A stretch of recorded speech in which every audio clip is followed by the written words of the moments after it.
Friends, good evening. Moonlight coaching centre में आप सभी का स्वागत है। आज हम लोग अध्ययन करेंगे पैसिव वॉइस विदाउट डोयर। कहने का मतलब ये है कि एक्टिव वॉइस में आपका सब्जेक्ट तो दिया जाएगा, किंतु जब हम उसका पैसिव वॉइस बनाएंगे तो सब्जेक्ट को ऑब्जेक्ट में नहीं बदलेंगे, और जब सब्जेक्ट को ऑब्जेक्ट नहीं बनाएंगे तो फिर बाई का प्रयोग भी नहीं करेंगे। तो कहने का मतलब यह है कि जैसे आपका एक्टिव है तो एक्टिव कुछ इस प्रकार से आएगा, सब्जेक्ट होगा, उसके बाद वर्ब होगी, वर्ब के बाद ऑब्जेक्ट होगा। अब ध्यान देना है कि इस वर्ब के रूप में हो सकता है ओनली मेन वर्ब आए, हो सकता है कि ऑक्सिलरी वर्ब के साथ मेन वर्ब आए। अगर ओनली मेन वर्ब आएगा तो या तो सिंपल प्रेजेंट में जाएगा या तो सिंपल पास्ट में जाएगा। जैसा कि मैं आपको बता दूं फिर से कि सिंपल प्रेजेंट के पैसिव वॉइस में इज एम आर का प्रयोग करते हैं और सिंपल पास्ट के पैसिव वॉइस में वाज वर का प्रयोग करते हैं। अगर यहाँ पर कुछ और चीजें आपकी आ रही हैं सच एज अदर वर्ड वगैरह तो रख देते हैं।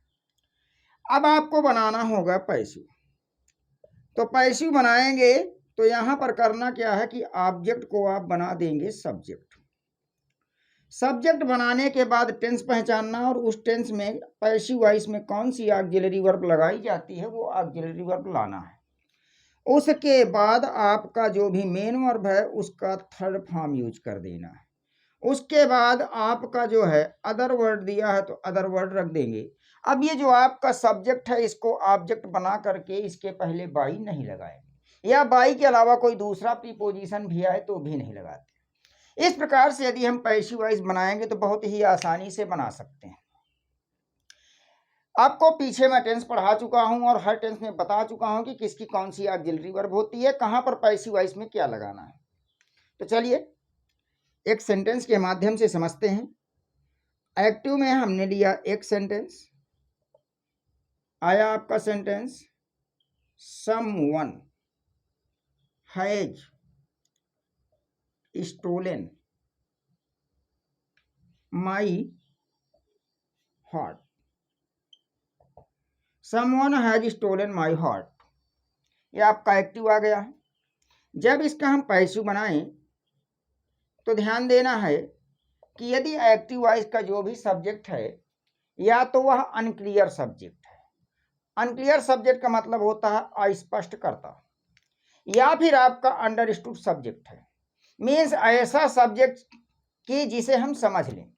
तो ऐसी स्थिति और परिस्थिति में जब हम पैसिव वॉइस बनाते हैं तो सब्जेक्ट को ऑब्जेक्ट नहीं बनाते। तो ये someone, no one, somebody, nobody, ये आपका एवरीवन, एवरीबडी, ये आपके अनक्लियर सब्जेक्ट होते हैं। तो चलिए बनाते हैं पैसिव वॉइस। ऑब्जेक्ट में माई हार्ट है, माई हार्ट को आप बना दीजिए सब्जेक्ट। हैज लगा है तो मैंने कहा था कि यदि वाक्य में हैज है भाई तो हैज है भी लगाना है, सिंगुलर सब्जेक्ट है हैज लगाइए। और जब हैज है के बाद वर्ब की थर्ड फॉर्म मिल जाए तो ऐसी स्थिति में पहले बीन जोड़ देना है, उसके बाद थर्ड फॉर्म को रख देना है। My heart has been stolen. अब देखिए हैज भी हो गया, स्टोलन, माई हार्ट भी हो गया, बीन लगा दिया गया, समवन आपका रखा नहीं जाएगा, आपका पैसिव वॉइस बन गया। क्या बना? My heart has been stolen. तो ध्यान देना है कि आपका एक्टिव वॉइस का यदि सब्जेक्ट अनक्लियर सब्जेक्ट है या फिर अंडरस्टूड सब्जेक्ट है तो ऐसी स्थिति में हम पैसिव वॉइस में उसे ऑब्जेक्ट बना के नहीं रखते हैं और उसके पहले बाई का प्रयोग भी नहीं करते हैं। जैसे एक सेंटेंस और लेते हैं, nobody can see the wind. Nobody can see the wind, object में द विंड है, सब्जेक्ट बनाया गया तो क्या बन जाएगा? The wind. द विंड बनने के बाद आप देख रहे हो कि यहाँ पर कैन लगा है तो यहाँ पर कैन आ जाएगा। जब आपका नोबडी हट जाएगा, जबकि नोबडी आपका निगेटिव है तो एक्टिव निगेटिव है तो पैसिव भी निगेटिव होना चाहिए, पहले यहाँ पर नॉट लगा देंगे। मैंने आपको कहा था कि मॉडल के बाद यदि V1 मिल जाए तो मॉडल के बाद पहले हम B लगाते हैं, उसके बाद V3 करते हैं, B, उसके बाद क्या हो जाएगा? सीन। पैसिव क्या बन जाएगा? The wind can not be seen. तो आप देख रहे हैं कि हम बहुत ही आसानी से एक्टिव से पैसिव बना लेते हैं। बस ध्यान देना है कि अगर आपका एक्टिव सकारात्मक है तो पैसिव सकारात्मक होना चाहिए, यदि एक्टिव नकारात्मक है तो पैसिव नकारात्मक होना चाहिए। चलिए आगे आते हैं। दिया एक sentence, none can lift this beam. ये आपका एक्टिव आ चुका है, इसका बनाना क्या है, पैसिव। तो दिस बीम आपका ऑब्जेक्ट है, बना दीजिए सब्जेक्ट दिस बीम। कैन लगा है, कैन लगा दीजिए। नन आपका निगेटिव है, प्रयोग किया नहीं जाएगा पैसिव है इसमें, इसलिए पहले नॉट लगा दीजिए। कैन के बाद V1 आ रहा है, इसलिए पहले बी लगाएंगे। उसके बाद लिफ्ट का थर्ड फॉर्म लिफ्टेड हो जाएगा, तो क्या बनेगा, this beam can not be lifted. चलिए नेक्स्ट देखते हैं। एक्टिव वॉइस में people speak English all over the world. People speak English all over the world कहा कि इसका पैसिव बनाया जाए। तो जैसा कि आप यहाँ पर देख रहे हो कि दुनिया भर में लोग अंग्रेजी बोलते हैं, तो कहाँ बोलते हैं, दुनिया भर में। आपका ये all over the world other world हो गया। क्या बोलते हैं, अंग्रेजी बोलते हैं। अंग्रेजी आपका ऑब्जेक्ट है, इसको सब्जेक्ट बना दीजिए, इंग्लिश सब्जेक्ट बनाइए। जब मेन वर्ब के रूप में V1 आ जाए या V5 आ जाए, जिसे हम यस या यस फॉर्म कहते हैं, तो वो जाता है सिंपल प्रेजेंट में। और सिंपल प्रेजेंट के पैसिव वॉइस में यूज करते हैं is am are according to subject. English is, speak का थर्ड फॉर्म हो जाएगा स्पोकन, अदर वर्ड रख दिया जाएगा ऑल ओवर द वर्ल्ड। अब यहाँ पर देख रहे हो कि अंग्रेजी बोलने का काम लोग यही करते हैं, तो लोग हमारा जो पीपल शब्द है ये अंडरस्टूड हो चुका है, इसलिए इसको ऑब्जेक्ट बना के नहीं रखेंगे। क्या बनेगा, English is spoken all over the world. चलिए नेक्स्ट लेते हैं एक्टिव वॉइस में। People celebrate Diwali through out the country, through out the country. Active बन चुका है, कहा इसका पैसिव। तो यहाँ पर लिखा है कि दुनिया भर यानी देश भर में लोग दीपावली का त्यौहार मनाते हैं।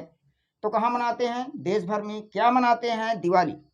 तो कहने का मतलब ये है कि इसका जब पैसिव बनाएंगे तो दिवाली आपका ऑब्जेक्ट है, इसको बना दीजिए सब्जेक्ट।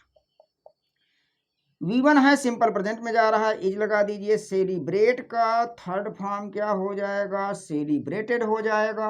उसके बाद लिख देंगे through out the country, other word जो भी है, थ्रू आउट द कंट्री। अब दीपावली का त्यौहार मनाने का काम लोगों का है, तो ये अंडरस्टूड सब्जेक्ट है, इसलिए पीपल शब्द को ऑब्जेक्ट बना के नहीं रखा जाएगा। चलिए नेक्स्ट लेते हैं एक्टिव वॉइस में।